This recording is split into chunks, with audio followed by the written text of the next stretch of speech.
So today it's all about the beret, and welcome back to the Crochet Crowd as well as my friends over at yarnspirations.com.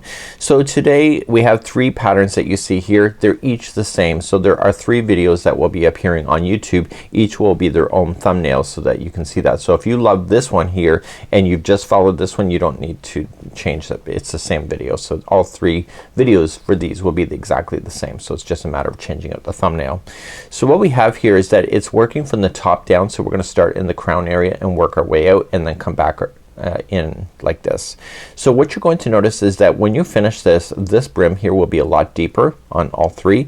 And what this is, and I keep saying that, I'm sorry about that, you fold it in and then you sew it on the inside, and that's going to create an extra thickness to your brim. But you can also put an elastic stretchy thing that's elastic that's optional inside. So not like a rubber band, but the fabric elastic. You can put it around your head, get the right kind of ideas, secure it, and then when you go to fold it over, put that inside, so then the brim will be elasticized for you. So that's something that you can do. So you'll be using a Red Heart Soft today. You could use your Red Heart Super Saver. I'm gonna be using Bernat Premium yarn. A 5.5mm size eye crochet hook is the prescription today, and we're going to begin. So let me take you to the Bridget pattern here. Again, they're all written the same, but I will be focusing on that one in particular as following the instructions. So let's begin to look at that next. Let's begin our beginning chain, and we're just gonna create a slip knot. This is classified as an easy level. Could almost be a beginner if you're that determined. And you're going to chain a total of 5. So 1, 2, 3, 4, and 5, and slip stitch to the 5th one away, which is the very starting, to form the ring, and pull through. And you have the ring, and make sure that the straggler will be wrapped around the ring so that you can get that stuck underneath so you don't have to sew later. Let's begin round 1 next. So the top of the berets have like a 5-point section. So using it in granny squares, it's 4, like you got 4 sides. This in case it will be 5 that you'll see when you happen to do this. So we're going to begin in chaining 3. So 1, 2, 3, and put 2 more double crochet into the ring. Go right up over top of that straggler, and then you don't have to sew that in later. So just go right up over that. And then you're going to chain 1 after that, and then do another 3 double crochets, and you're gonna do that so that you can see 5 groups of 3 double crochets that are separated with the chain 1 space. Okay, so that after you get that one done, chain 1 and then do another one, and I'll stay silent for the remaining of the round.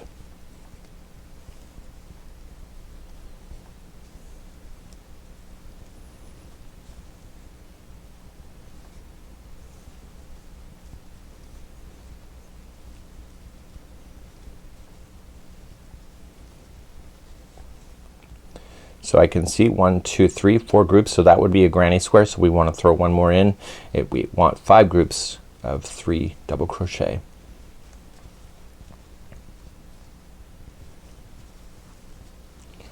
Okay, and then when you finish, so 1, 2, 3, 4, 5 groups, chain 1 to finish, and then slip stitch to the top of the first chaining 3 that you started with.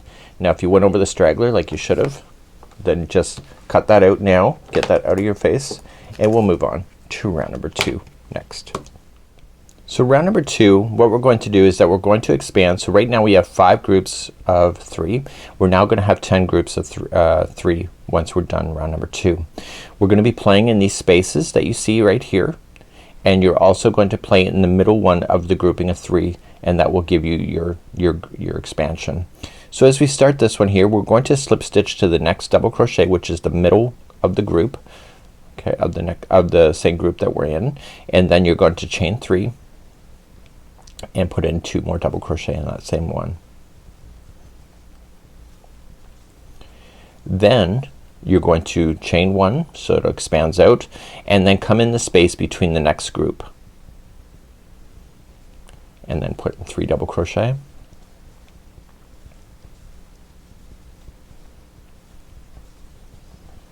Then chain 1 to expand, and then come to the middle one of the grouping of 3. Did you get that?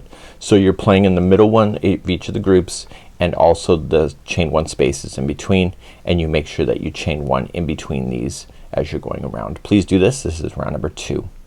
So I'm in the last space before where I started before. So remember, I started on the middle one of the grouping of 3, chain 1, and then just join to the top of the chain 3 to finish that off. And this was the end of round number 2. So it should still be laying flat for you, and let's begin and move on to round number 3. So we're gonna be doing expansions here, but now we have to just allow more space in between the corners. So you'll see corners kind of appearing as we're continuing along our story. So what we have to do is that we have to continue, and we are going to use the same space that we're currently just passing. So we want to use that space to begin. So we're going to chain 3, and you are going to double crochet 2 times in there. So this one will stand by itself, and then you're gonna chain 1, and then you're gonna come to the next space here, and you're gonna do something slightly different. So you are gonna put in 3 double crochet first,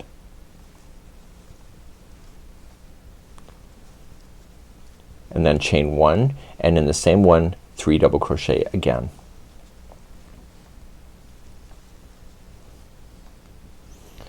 Okay, so let's just review on what we're doing. So we're gonna chain 1 after that. So the next one is gonna have 1 by itself, like you see this group.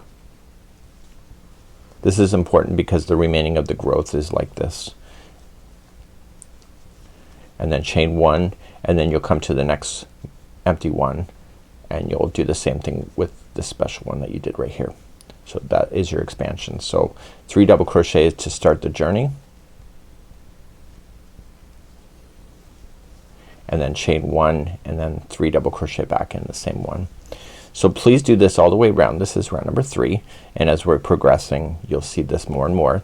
The difference is that there will be more standalone groups of 3 in between these, and these corners will maintain themselves. So chain 1, the next one's 3 groups, or 1 group of 3 on its own, chain 1, and the next one is then this corner idea of 3 double crochet, chain 1, 3 double crochet. This is round 3. Please do this, and I'll see you at the end of this round. When you come up to the end of round number 3, the last space before where you started is that one that has 3 double crochet, chain 1, 3 double crochet in it. So because we had started with 1 solo, in this case the last one has to be that grouping that's special like that. Chain 1 and join to the top of the first chain 3. And it should still be laying flat for you, and let's continue into round number 4. In round number 4 we're gonna give this an opportunity to stretch itself out without expanding, so we're just going to allow that to happen. And right where we are right now we're gonna chain 3 and then slam in 2 double crochet into the same gapping space, and then chain 1, and then into the next space the same thing. So each one of these chain 1 spaces is going to have 3 double crochets in them, and that includes this one in between. So don't forget that, and that's all round 4 is. So we're giving this an opportunity to expand out without adding any more growth to it. Let's do that. So 3 double crochet, chain 1 in each of the spaces going around. So I'm just finishing the last one before the first one starts, and then just join it to the top of the chain 3. Let's move on now to round number 5. We're gonna do another expansion. It should still be pretty flat for you, and let's continue to round number 5. So round number 5 is similar to round number 3, how we did the expansion. So we had 1 on its own, and then we had this grouping of 2 that you see. The difference of round number 3 versus 5 is that there's gonna be 2 of these groups first, and then this expansion here. So that's our goal. So let's begin. So chain up 3 and put in 3 double crochet, or sorry, 2 double crochet into the first one. That chain 3 counts as a double crochet. Then chain 1 and do the next one by itself as well. So 3 double crochet, and then chain 1, and then the next one here will be an expansion. So it'll be 3 double crochet first,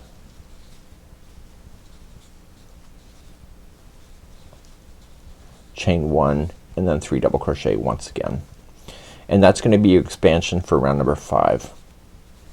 So the next 2, this one and this one, will be solos like this one, and then this next one here then will be this expansion of 3 double crochet, chain 1, 3 double crochet, and you'll keep repeating that all the way around, and I'll see you at the end of that round. So make sure you chain 1 in between these groups, and we'll finish up round 5 in just a moment. As we finish up round number 5, the one before this should be this like that. So chain 1 and then just join it to the chain 3. So we're moving on to round number 6 next, and we're gonna do another expansion as we go to 6. So round number 6 is the final expansion round, and then we're going to then move on to something new. So we're gonna chain up 3, and in the same one 2 more double crochet. So this time there's going to be 3 groups of these solos by themselves. So chain 1 between them, and then slam in 3 double crochets into the next. So this is the second group of 3. Chain 1 and then go into the next one. That's the third group of 3, and these are on their own. And it helps you to know, see this expansion one here, that's where you're gonna expand, so if that's easy to tell. So chain 1, and in that same space, which is the next one in between here, is going to be an expansion. So it'll be 3 double crochet first, chain 1 and 3 double crochet again. So that's kind of easy to remember, just to look for that word that's already expanded before that you expand again. So chain 1. So let's review. So this one, and this one are all, the 3 of those will be solos. And then see this one here, that's the expansion, that'll expand again just like we did here. So I want you to do this all the way around. This is round number 6. So I'm coming all the way around on number 6, chain 1 and then just join it. So what I would like you to do, if you have your pattern, great. If you're not, you should have now a pentagon. So let me just zoom you out at this moment. So it looks like a pentagon at this moment, and now rounds 7, 8, 9, 10 and 11, there's 5 rounds, are each going to be round number 4. Now round number 4, you remember how we just slammed in just a grouping of 3 in between each space? That's all we're gonna do. So what this is gonna do is it's gonna expand it. You'll notice that it will round off even more, and it also will come and start forming into a bowl shape over the top of the head. So what I need you to do, rounds 7, 8, 9 and 10 and 11, this is what's next. 7, 8, 9, 10, 11, just chain up 1 and put in 2 double crochet into the same one.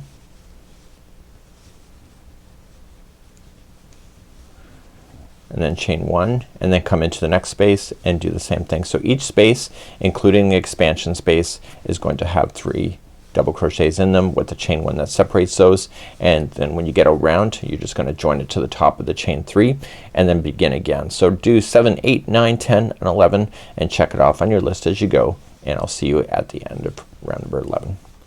So now what we have here is like a bowl shape, and now we're going to reduce. The next 2 rounds, which is number 12 and 13, is going to be a reduction. They're both done differently, so it's not the same for each. And what we're going to do in round number 12 is chain up 1 or chain up 3, which counts as the first double crochet in the first stitch, and then moving into the next 2 there, just apply 1 double crochet in each. You're going to skip the next chain 1 space, and in the next 3 you'll double crochet. So you just have to double crochet in each of the double crochets going around, and just skip right over the top of those chain 1 spaces. Just ignore them, and what that will do is it'll pull it in tighter for you. So let's do that, and 1 double crochet in each double crochet around. This is round number 12. So once you come all the way back around, just join it to the top. And now we're going to do another reduction, but it will tighten up a little bit even after we do this current one that we're about to do. So this is round number 13 next. So round number 13, we're going to chain up 1, and we're going to single crochet in this one plus the next 6, so that it gives you a count of 7. So 1, 2, 3, 4, 5, 6 and 7. And now the next 2 become together. So to do that, you're going to stick your hook into the next stitch, pull through, then you're gonna go to the next one, pull through, and then pull through all 3. Or all 3 loops, yes. So now the next 7 are by itself. So 1, 2, 3, 4, 5, 6 and 7, and then the next 2 are together. So just pull through, and the next one pull through all 3 loops. Please do this all the way around. This is round number 13. Okay, once you get all the way around, just single crochet any remaining that you may have, and then pull that together like that. So okay, so let's begin, and we're now going to do rounds number 14 through 21. They're all the same. So what this is going to do is going to create a large band like this, and then we're going to fold it over on the inside, and if you want, and then we're going to secure it with a tapestry needle. If you would like to put an elastic, you can wrap it around your head if you wish and then secure that elastic. It's a fabric elastic, and then you get that to the size that you want. Just secure it so that it's in a ring, and so when you go to fold that over, then you will have that sizing in there, and this will have the stretch to match that elastic. But further before we get there, let's do rounds number 14 to 21. 14 to 21 is just chaining up one, and you're gonna do one single crochet in each of the stitches going around. When you get back around, you're just going to slip stitch to the top or to the first single crochet, and then chain up one and build it again. So I would check it off on a list. I'll meet you at the end of the first round and make sure that you are identifying the stitches. So I'm not counting, I don't need to, and I will see you at the end of the first one here, which is the end of round number 14, and make sure that you're doing that right, and then I will do the all the way to 21 on my own, and then I'll meet you back at that point. So I'm coming all the way around, so I want to identify which one is the start. So right where I am right now, this here is the part of the beginning. So when you go to finish this, you're just gonna slip stitch. So don't confuse this piece here as being a stitch. And then when you do it, pull it nice and tight so that it does a nice tight seam. So then chain up one and do that again all the way around. So this is round number 15. So I will leave the rest of this for you. I'll see you at the end of number 21, and I'll be there in just a moment. In the next part of this tutorial, I'm gonna show you what I'm doing right now, but remember that before you do this, that elastic, that if you would like to do it, has to be slid in before you do this, so that this will be underneath. So you're going to place that fabric elastic in there, so just shape it to your head and just secure it, and then just put it on the inside of this rim so that it's gonna be trapping underneath this particular section. So I'll show you what I'm doing next. Sorry, I just realized I forgot to show you that. I've now just come to the end of number 21. So when I go to secure this strand off, I want a really long strand. I'm going to be doing whip stitching to secure this into the brim. So I'm going to just trim it from this point and then just pull the loop through, and all of that huge idea. So I did, this is actually my second time doing this, by the way, not video wise, but I did a test sample to make sure I understood the pattern. So what I found with myself is that I didn't leave myself a long enough strand. I also found with myself, so we're going to turn this in, so the brim, so I'm looking at the outside of this, so the right side, and I'm going to turn the brim, but I want to be able to get it. So when I started sewing this before, I found with my brim I was starting to get really sloppy with it, in the sense that the fold wasn't equal, so I had to end up pulling out.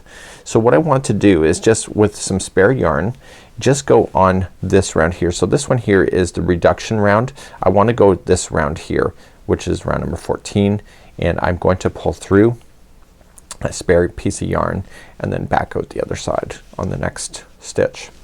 And I want to do that probably about 5 times going around. So I'm gonna leave this on the inside, and when I go to do the fold, I'm going to fold it so that I'm gonna tie that. So when I go to do the fold, just straight down in, and I'm going to pull it through the loops. So 1 and 2. And what my goal is then just to tie that into a bow tie.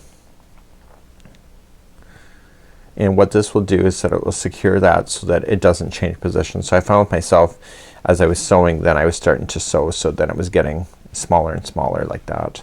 So I'm going to just choose somewhere else and do the same thing. So it's up to you if you want to do that. It's your call, and I know with myself is that I will screw this up if I don't. So your call on what you would like to do. So now I'm ready to sew this completely shut. So the brim has been turned over, so if you have the elastic, it'll be sitting on the inside of here. So when you go and sew this, it'll be resting hidden on the inside. So you want to put this here onto a tapestry needle, and you want to take your time because you will see this yarn coming through on the good side of the project as well. So just put it through the needle, and there should be the same amount of stitches in the same around. So I just want to come down and poke it through the one side and come to the same level that we had been securing. So it's round number 14. So if you're not sure, if you've marked it, you'll be able to see. So you're gonna come through and pull. Now these ties that I did are just merely suggestions, so if you're noticing that it's off a little bit, just undo it a little bit and then retry. So I want to come in to the next stitch and directly across and secure that band on the other side. Sorry, I think I'm out of the view. So just pull through. That's what happens when I have to have it for myself. So I want to do a nice job on that so that it looks consistent. So I'm going to jump to the next stitch on the other side and stay on the same level so I can see it just barely right here. If you don't want to see this at all, what you can do is that when you come through the front, come on to the other side, just stay on the fibers in the back of that brim and just do that if you would like to. It's your call. It's your creativity. And then coming through. And just as a sign of you know, progress, I like to pull the stitch markers as I pass them because it feels like I'm getting stuff done. And so I'm going to jump to the next stitch and the next stitch. So you'll see pretty much every other stitch is going to have this small little line there. And I want you to do that all the way around. That's it. So I'll see you at the end of this round where we'll fasten off, and this is awesome. So the first time I did the sewing I just screwed it up so bad because I didn't realize it was unfolding itself and I was securing it on the other side in the wrong location. Noticing that I didn't turn that over. If you're good, you're good, right? So whatever you need to do, I'll see you at the end of this round. Okay, now that I've gone all the way around, the brim is permanently folded and sewn. So I'm just going to secure this strand on the inside, making sure that it doesn't want to fall out. So I'm creating a knot first.